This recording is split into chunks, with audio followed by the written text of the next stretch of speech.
Chicken nugget বাচ্চারা কিন্তু অনেক অনেক পছন্দ করে। তো স্কুলের টিফিনে তাদেরকে দিলে এটা কিন্তু ওরা অনেক বেশি খুশি হয়। তো এখানে আমি 1/2 কেজি পরিমাণ চিকেনের ব্রেস্ট পিস নিয়েছি। এটাকে আমি কিমা বানিয়ে নিয়েছি। তো এখানে হচ্ছে আমি ড্রাই মশলাগুলো নিয়েছি। এখানে 1 চামচ ধনিয়া গুঁড়ো, 1 চামচ জিরা গুঁড়ো, 1 চামচ চিলি ফ্লেক্স, দেন 1/2 চামচ বিট লবণ, দেন 1/2 চামচ ব্ল্যাক পেপার, দেন চিলি ফ্লেক্স নিয়েছি 1/2 চামচ। তো এগুলো এখন একসাথে রেখেছি। এখন হচ্ছে 2 চামচ আমি ব্রেড ক্রাম্ব নিয়েছি। তো এখন হচ্ছে এখানে আমি 2 চামচ তেল দিয়ে দিয়েছি। তেলটা দিলে এটা মিক্স করতে ভালো সুবিধা হবে।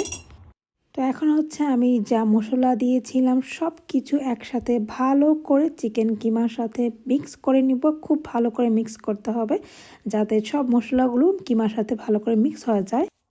খুব সুন্দরভাবে আমি ভালো করে সব মশলা মিক্স করে নিয়েছি দেখেন। তো মিক্স হয়ে যাওয়া যে ডোরটা আমি বানিয়েছি এটাকে একটা রুটির মতো করে নিব আস্তে আস্তে করে।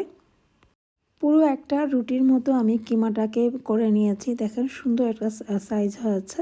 তো এগুলোকে এখন আমি হালুয়ার মতো করে ছোট ছোট পিস করে কেটে নেব। আপনারা আপনাদের ইচ্ছে মতো করে কাটতে পারেন। তো এটাকে কেটে আমি ফ্রিজে রেখে দেব।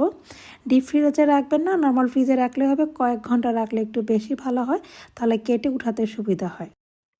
তো আমি 2-3 ঘন্টার মতো ফ্রিজে রেখে দিয়েছিলাম। তো এই যে এখন এখানে আমি ডিম নিয়েছি, ব্রেড ক্রাম্ব নিয়েছি, আর সেই নাগেটগুলো এখন আমি ডিমে চুবিয়ে তার সাথে ব্রেড ক্রাম্ব মিক্স করে ফ্রাই করে নেব।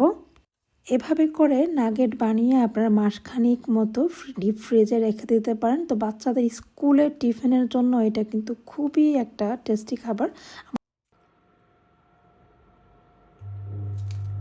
তো এখন আমি কয়েকটা নাগেট আপনাদেরকে ভেজে দেখাবো। যেভাবে আমি বানিয়েছি ওই রেসিপিটা ফলো করে বানালে একদম পারফেক্ট হবে। আর দেখেন গরম তেলে দেওয়ার পরে কিন্তু চিকেনটা একটু ছেড়ে দেয়নি, আর দেখে কিন্তু মনেই হচ্ছে না এটা বাসায় বানানো নাগেট। তো আপনারা ওইভাবে ট্রাই করবেন আর জানাবেন কেমন হয়েছে।